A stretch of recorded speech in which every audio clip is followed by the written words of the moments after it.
Minutes, and I'm not showing in my notes. First of all, my role is as Concert Resources Officer for the Society, and I often get requests from the web to do one of three things. One is to they ask for funding, and I send them discreetly off to Hugh, because that's not part of our remit as a society. Secondly, I get asked sometimes from chamber groups about young artists who might perform Vaughan Williams works. But thirdly, the most important thing and the most frequent thing I do is actually programme notes. I've just done programme notes for the Wyndham Symphony Orchestra in Norfolk, who are doing the Pastoral Symphony. At a higher level, if you like, I did the 4th Symphony for the Brighton Philharmonic last year, and I'm about to do Donna Nobis Pagem for the York Minster celebration, I should say centenary, of the World War I. So that's my role as the Concert Resources Officer. The other thing I do are concerts in Woodbridge, in St Mary's Woodbridge, which is in Suffolk, deep in the land of Benjamin Britten. So it's very important that apart from having young artists who perform for me, because without young artists having a professional start, they never make it. And I can only be part of that, but it's good to be part of it. Secondly, I have done 4 or 5 projects with local two secondary schools. One is a state comprehensive, and the other is a public school, and they have performed in works of Vaughan Williams. They've performed the Concerto Grosso, they've performed the Dives and Lazarus, and they also did the arrangement of the Rosamedra Prelude. And it's lovely to have students of 16, 17, 18 playing Vaughan Williams, not just listening. We've also had the Carducci, the Heath and the Sacconi quartets play, and we've done the Concerto Grosso twice, we've done Dives and Lazarus, we've done the first quartet and On Wenlock Edge twice, and including the early work, the piano quintet, which has come into feature quite a lot lately, with Chichi and Noanica playing the double bass, which was really lovely.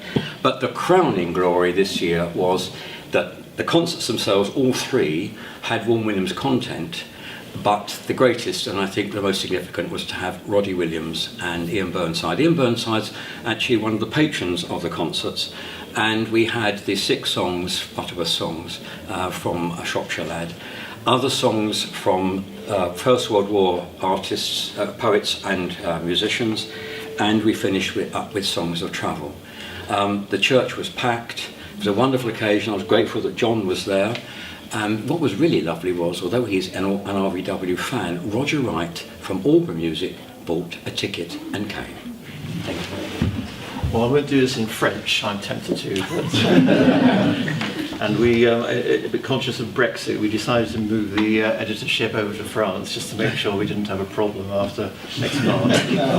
But William, of course, has been the editor of the journal now for quite a number of years, and I think we all owe him a great debt for the wonderful job that he does. The journal is very much one of the feathers in the cap of the Society, and he creates the journal very much on the basis of contributions received, so he is always grateful to receive contributions from members of the Society and others, so you should feel gently encouraged today if you felt like putting pen to paper to do so.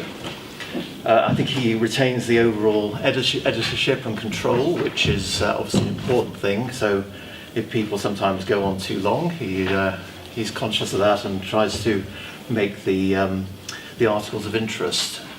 He also, I think, seeks to balance articles which are of academic interest and sometimes a little bit impenetrable with items which I think we can all understand and reflect indeed our own response to the music, which I think is actually a very valuable thing for everyone here. He is obviously aided by others in putting the journal together, principally Tad Kaza, who's also here today, who does an extraordinary job in the production of the journal and the artwork, the general appearance of the journal. I was actually, in preparation for today, just looking back through some of the ancient history of the journal, and I got here journal number 1, which shows how things have moved on in terms of the appearance. That was a mere 16 pages, that particular document, which is a collector's item, I believe now, although Mark has also brought one with him as well, so it's not unique by any means. In addition to that, well, as you will be aware, the journal is produced 3 times a year in January, June and October, and we're actually up now to number 73, which is currently in production. That will be the October 2018 edition. That has been proofread by myself and the chairman, Simon, so any errors in it, certainly typographical errors, are down to us rather than anyone else.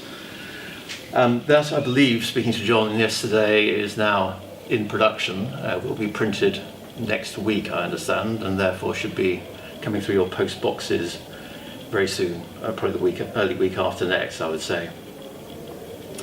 A couple of other things to say. Firstly, this binder, I expect most of you will be familiar with this, but this is the lovely VW Society binder, which is a great way of housing your copies of the journal and preserving them. And those are available either by post or on personal application to Jonathan Pearson, who administers the production and distribution of these. So they're very well worth getting hold of and keeping your journals in.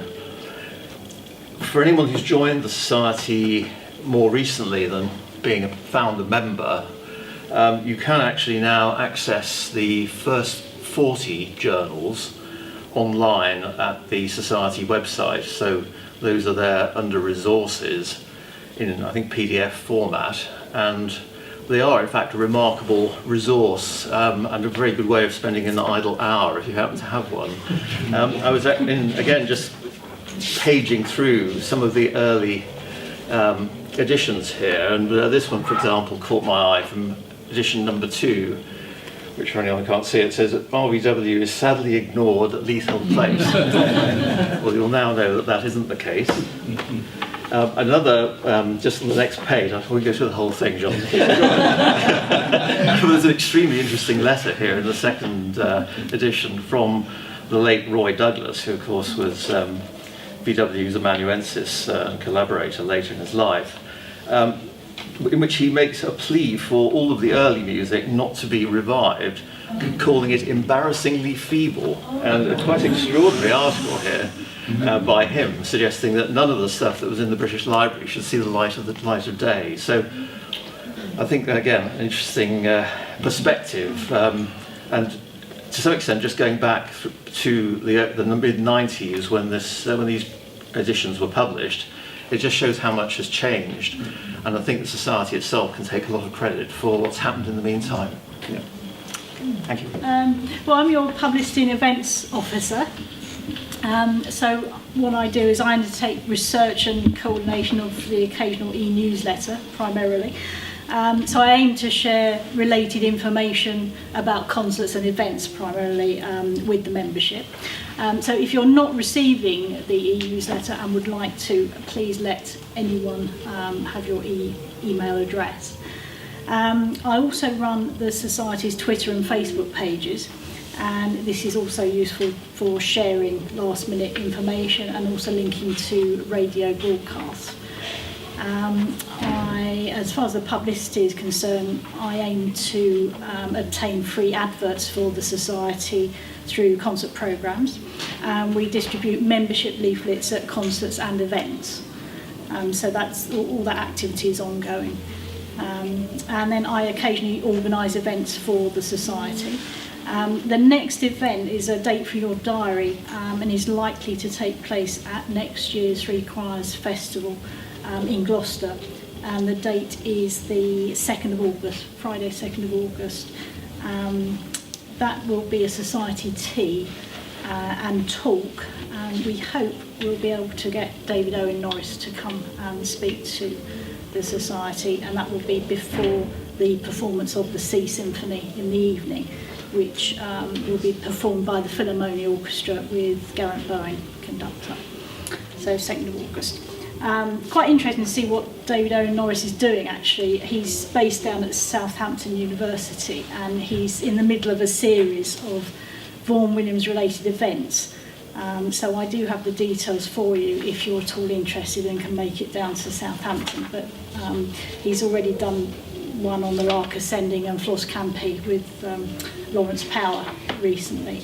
And his next one is on the 4th of November, and that focuses on Wenlock Edge with Ben Johnson, Sunday 4th of November in the afternoon. So it's a bit more user-friendly to get to. And then a final one on based around the Oxford Book of Carols as a Come and Sing event on the 7th of December, also in Southampton. So also to mention that thinking about the commemorations for the First World War centenary, OUP have reported that there are over 40 performances taking place this season of Donna Novis Pace. So I think that's quite something to note. So I'm gradually obtaining information on all those performances for you to include in my next newsletter. I've got about 21 at the moment, so some way to go. But it's very nice to see that work being performed, and of course we've now got the reduced version as well of that work, so it's becoming more, again, more performed across choral groups of all sizes. And another event to mention is, of course, the Pastoral Symphony, another work that's being performed a lot this year. I've got about 17 performances in total. I'm sure there are many more, but again, across the country and indeed in America and beyond. I've done an update of performance highlights of the season as far as the symphonies are concerned. And again, we've got the same conductors championing Vaughan Williams, who we know. Obviously, our president is Sir Andrew Davis, and he is still performing Vaughan Williams, and we hope to see him at some point.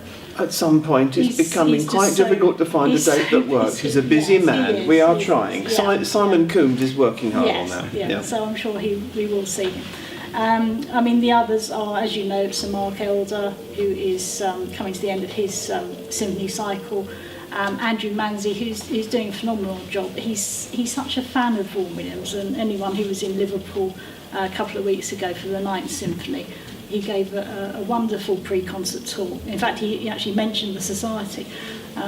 So he's doing a great job. It's wonderful to hear that symphony, of course. John Wilson, we know, is finally getting around to performing the 3rd Symphony. So you can actually see his performance at the Royal College of Music on the 25th of October because it's being live streamed.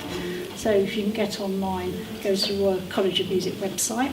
And just to mention, for the lovers of opera, there is a performance of Pilgrim's Progress next year, March and April, at the Royal Northern College of Music. Again, details will be in your e-newsletter.